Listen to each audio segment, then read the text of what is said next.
Going on a trip, your first international solo trip, can be very stressful, and the worst thing that you could do for yourself is choose the wrong place to go to. And so I wanted us to actually discuss how you can pick the right destination. Now, I am going to be sharing what was my first international solo trip, which place I chose to go to, and why I chose that place. I will share that with you at the end of this video. Now, let's actually break it down step by step. First thing I need you to do, yes, I'm going to keep flashing my nails at you. They look really pretty. Okay, compliment my nails. Come on, let's not be jealous here. I'm joking, but let's get into it. Okay, so first thing I need you to do is to decide what type of traveler you are. There are 5 categories. I made them up, but it's just a way for us to be able to determine what type of traveler you are. Okay, so don't be shocked with the names that I gave them. For each type of traveler that you are, I'm going to share some countries that you can choose from, which would allow you to do the things that you are interested in. First thing is a vacationer. Vacationer is the girlie that loves just sitting by the poolside at an all-inclusive resort. That's what you're going for. The chilled, relaxed, no, there isn't much going on, okay? You're just there to enjoy yourself, to relax. This is usually the best for people who have very demanding jobs. I just want to relax. Like, you do enough at your job and you just want to, sit down, relax when you're on, a vacation, when you are traveling. You don't want too much happening, okay? That is the vacationer. Number 2 is the adventure lover. You are going on a trip specifically for the adrenaline rush. Okay, these are the people that are going to be hiking, camping, bungee jumping. Anything that is going to have your blood pressure going up is what you're going for. Okay, in this instance, it's best that whenever you're choosing which country you're going to, and also what place in the country you're choosing, you need to make sure that it has these activities that you're actually very interested in, because the worst thing that could happen is you end up in an all-inclusive resort when you are going for the adventure. It will not work very well for you and you're going to hate it. So I don't want you to end up in a situation like that. So please, if you love adventure, if you love the idea of going on a hike, of doing a whole bunch of stuff, make sure that you choose a place that allows you to do that. Number 3 is safari seeker. You love animals and you love seeing animals. You like going on guides, you like safaris, that type of thing. Look for countries that have that. Countries that have animals that you can actually visit, or else at least a place that you can go to in the country that will allow you to do that. Because I, for one, could care less. I don't like animals at all. Okay, if you see me though on a safari, please know it was peer pressure. Don't judge me. I'm just doing it because like other people went there and took pictures, and I want to have pictures as well. That's all. That's the only reason you would ever see me on a safari. I have no interest in that thing. Okay, I don't care about animals like that. Let them stay where they need to stay. Let me stay where I need to stay. Okay. Yeah, no. I'm not an animal person. Okay, I only like cats. Like, yes, I am a cat lover, but that's about it when it comes to animals. Yeah, I'm not going further. But anyway, so if you know that you are an animal lover, make sure that the country that you're going to be choosing allows you to do that. The worst thing that you could do, especially since this is your first international solo trip, is to choose a place that does not allow you to be comfortable. You want to be comfortable in whatever place you're going to, which allows you to do the things that you are already comfortable doing in the first place. That's why it's so important that you know what type of traveler you are. Number 4 is a beach girlie. That's me. I'm a beach girlie. I go looking for water. Where there is water is where I want to be. Waterfall, the ocean, everywhere, the beach. That's where I want to be. That's where I want to be. Can I swim? No. I'm gonna start taking lessons. When I do, I will vlog that for you guys, but I haven't started taking lessons yet. And the way I love water, I will drown one day because of this. That's the reason why I'm gonna start taking lessons. Now you understand why. But all I'm saying is, if you know you're a beach lover, please, for the love of God, do not choose a place that does not have a beach. Do not go around in the city, okay? Because you're gonna hate it. You're going to hate places that don't allow you to be by the beach, places that don't allow you to be where you want to be. I love collecting pictures at the beach. Yes, ever since I started traveling, I go around collecting pictures at the beach, pictures around the water. That's what I'm going for, okay? And those sunset pictures by the beach, best thing out there, okay? But anyway, you get my point. What I'm saying is, now you need to decide what type of traveler you are. Now the last and final one, the 5th type of traveler that you can be, is a history hearer. I couldn't find a better word, I'm so sorry. But if you're a history girly, a lot of the times the history, architecture, what people, you're usually going to be in the city, okay, because that's where it allows you to see the different places, museums, and what that's what you're going for. Not me, but I'm not gonna lie, I understand. Looking at Italy, and Italy, yes, water, but like not really water, because the things that people do when they're in Italy is mostly like, you know, going to see places, going to see this and seeing that. Not the biggest fan, but would I still go? Yes. Why? Because I feel like going, okay, because people are doing it. I told you guys, peer pressure, how I'm succumbing to it, leave me. But what I'm trying to say is, if you know you are a history girly, just take that into consideration as you are making decisions as to where to go to. Now that you know what type of traveler you are, it's hook money. Okay, how much money are you actually willing to spend when you are traveling? If you're like me, I am a budget traveler. Now let's talk about what a budget traveler actually looks like. Now, budget traveling, you're going to be staying in hostels. You're trying by all means not to spend too much on food, meaning you're eating local food, you're eating things that are cheap really, or skipping meals. Don't say nothing, keep quiet. But you're skipping meals. You're not, you know, food is not really what is top of mind, okay? Another thing is activities. You usually opt for cheaper or free activities, things like walking by the beach, taking a tour, that whole thing. I love that. I don't mind. Also, I just started traveling, and so I don't really have like really high standards for like traveling. I might now, because like I have a community of people that I'm traveling with, so like things slightly changed because now I have to consider other people. So when I'm choosing places to stay at, I need to make sure that like it's in good condition, or else people are going to complain, and I don't want people complaining, okay? Because if you do not know, I created a community. It's called the Solo Ladies Love Travel. We might change that to Solo Ladies Worldwide. We'll discuss that later. But anyway, I currently created a community for solo travelers, solo female travelers. Yes, it is strictly women only, okay? And I created a WhatsApp group. This was after a TikTok post of mine actually went viral. People requested, like they were actually asking me when I was going on my next trip so they can go with me. I created a WhatsApp group. It has 141 people. Guys, you don't understand how excited I am or how happy I am that so many people actually trust me enough to even want to be in the group. Yeah, crazy. But anyway, there are 141 people right now on the group, and we plan monthly meetups. We're going to be actually meeting up on the 15th of November. We're going to a cute cafe, and we're just going to enjoy our time there, and I'm so excited for it. I will be vlogging for you guys, obvious. Once I've gone, I will make sure to actually include the vlog in the description below, so once it's up, watch out. Anyway, so we have monthly meetups. I'm also planning the upcoming trips for 2026. I let them know, and then we travel together to all these different places. So I can't really play around on budget travel the way I would, like I did when I was going to Zanzibar, because like I didn't spend that much when I went to Zanzibar. I spent 12,900, which is like less than $750, less than $750. So as you can see, I am budget traveling on another level, okay? But the second option that you have when it comes to traveling is bougie on a budget.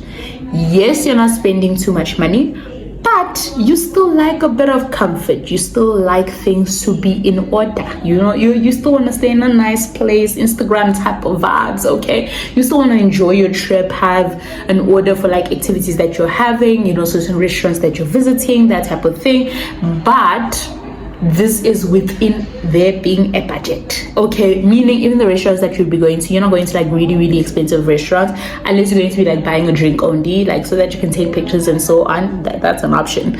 Or else like the accommodation itself, you're still not spending too much on the accommodation either. You're just finding a place that is comfortable, a place that you feel comfortable in. That is bougie on a budget. The last option that you have is luxury travel. Now I do think at some point I might become a luxury traveler, maybe when I'm older, and you know, comfort is the most important thing. Right now my knees still work, my feet still work. I don't mind walking around everywhere. I don't mind doing all of these things, because yes, I'm the type of person who will check Google Maps and it says the walk is 1 hour long, and I'll be like, that's not bad, I can make it.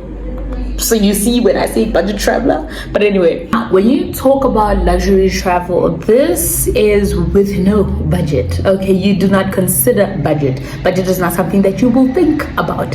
You just care about going to the best place, enjoying your time there however you see fit. You're not going to be walking anywhere. You're going to have private transport. A lot of the people that are luxury travelers opt to have a travel agency book everything for them for convenience. So that's just something that you need to note when it comes to luxury travel. Now that you know what type of traveler you are and how much you're willing to spend, the most important thing that we now need to talk about is visas. Please, when you are choosing a destination that you're going to be traveling to for your first international solo trip, please make sure that the place does not require a visa. In order to find out whether or not you need a visa, you can go on ChatGPT. That's the easiest one, okay? You can go on ChatGPT, let it know what passport you have, and then it will tell you or give you a list of countries that you can travel to without needing a visa. I need you to check this out first, because the worst thing that could happen is that you choose a country where you're going to need a visa. The process is usually just very unique. It's a unique process, okay? At some point, yes, you can deal with countries that need visas. We can talk about what countries, what visa you need for which country, how to get that visa done. We'll discuss that as time goes on.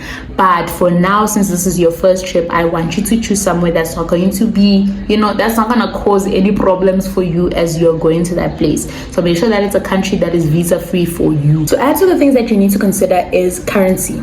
Unless you are a luxury traveler, I would not suggest that the first place that you choose is a destination where your currency is weaker, because it's not going to be a fun thing, okay? You're going to have a hard time if your currency is weaker than the destination. Make sure that the place that you're choosing, your currency is stronger. You get there, you're making a lot. You have a lot of money, okay? It seems like you have a lot of money. Because I can tell you now, even if with us who have more money, like our currency is still stronger, you end up struggling because they charge you tourist fees. So you're still spending a lot of money anyway. So just watch out for that. That's something I need you to take into consideration when you're choosing all of these places. The last and final thing that you need to consider as you're picking your destination, which you cannot run away from, is safety. You're traveling as a woman to a place you've never been to before. Please make sure that you're choosing a place that is relatively safe. I do not suggest that you choose somewhere that is not known for its safety, okay? Where you know very well that this place is not the best place to be traveling to, unless you stay in South Africa or are going to be going to Cape Town specifically. I would not suggest that South Africa is on your list for places to go to for your first solo trip. I'm saying this now, okay? Okay, Cape Town is an exception, because I feel like if you're staying in the right places in Cape Town, you won't have a problem. But every other place, some of y'all don't have survival skills. Some of y'all, because you're spoiled in whatever country you are in, things are easy and things are good that side. So you think, no, don't come here. For now, let that not be the first place that you're going to. Now, since you are going to be a solo traveler, you will also need to take into consideration that the place that you're going to needs to be solo travel friendly. This means walking around is easy. You can get to different places easily. Something else that you need to take into consideration is public transport. Can you figure out the public transport situation easily? That's something else that you need to take into consideration as you're choosing the country that you're going to be going to. So public transport. Is it solo travel friendly, in the sense that the best way to know whether or not it is solo travel friendly is, are there a lot of hostels? Yes, hostels are a telling tale. Hostels basically tell you that a lot of solo travelers stay in this place, or a lot of solo travelers travel to this place. So check out if there are a lot of hostels around certain places, because that will tell you whether or not a lot of solo travelers actually travel there. Please choose a place that is tourist friendly. Please choose a place that is solo travel friendly. If you're meeting a lot of solo travelers, you will also get to enjoy your time there, because there are people who are like you who are there as well and who are enjoying their trip as well. And I'm not gonna lie, as someone who solo traveled and met other solo travelers, when I went on my trip, I absolutely loved getting to know all these people, getting to hear their stories. It was honestly the best part of my trip. So that's why I'm saying find somewhere that is solo travel friendly. Now, I did tell you that I was going to tell you where I went to for my first solo trip, and that was Zanzibar. Now I'm gonna lie, I made the best decision when it comes to Zanzibar. That was the best decision. I know that I'm not comparing it to anything else, but hear me out. This place was safe. Public transport was very easy to navigate and it was very cheap. I spent, with my going up and down, because I went to 3 different parts of Zanzibar, I spent 88 Rand in total. 88 Rand is less than $6 that I spent on my transport to get around from Stone Town to Nungwi, and then from Nungwi to Paje, and then back to Stone Town. I spent less than 88 Rand. Guys, you all don't understand. I spent 92 Rand every single day to go to and from work.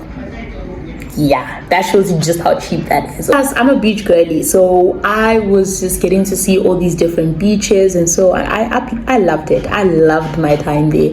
You guys are going to get a Zanzibar birthday vlog, because yes, I went for my birthday. You guys are going to get the vlog very soon. You will also get the travel breakdown of like how much I actually spent, because yes, I didn't spend that much money. I am a budget traveler girl. Okay, so I didn't spend that much money, and so I'm going to be breaking down exactly what I did during my trip, how much money I spent, how I navigated around that whole thing, and how I had a great trip as a solo traveler. So I want you guys to have all of these tips so that you can make informed decisions about where you're going to be going for your first international solo trip. More than anything, I hope this pushes you out of your comfort zone, because I know it's not easy for you to decide to go on a solo trip. Okay, I trust me, I know I got sick on the day that I was leaving to go to Zanzibar. Not because I was sick. No, I was just really, really anxious to a point where I got sick and I was vomiting. And guys, I don't get sick. I'm not a sickly person. So that was just off. But once I got on the plane, I was good. So all I'm saying is I hope that with me sharing all of these tips and things that you need to take into consideration, your anxiety, your worries can just reduce as you realize that it's not that bad. Yes, safety is still something that you need to take into consideration. Yes, you can get stolen, but it's not that bad. Okay, it's really not. So you can still go on your solo trip and you can still enjoy yourself. I hope you enjoyed this video. Do let me know in the comments which place you're thinking of going to for your first international solo trip. And then for those that have gone to that place, they can actually give you some tips on some things that you need to consider before you go. Because I'm trying to make sure that all of y'all know as much as you can before you go on your trip. Because after all, I am creating a community for all of my solo ladies, for all of my solo female travelers, so that you guys can travel and enjoy yourself and get some time off work. Okay, y'all deserve it. You work very hard. You deserve to take some time off work and actually enjoy yourself on a trip, or else join me on my trip, okay, because that's an option as well.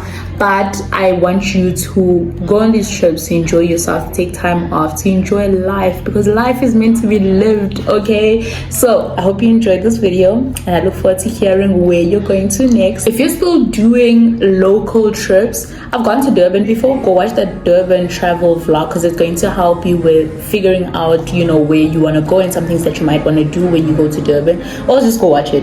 Yes, I'm suggesting that you just go watch it because it's a nice vlog, okay? And I absolutely love my time there. It was my first solo trip. Loved it there, okay? So go watch it. I linked it in the description below. Go watch that video, okay? And I look forward to seeing you on the next video. Bye.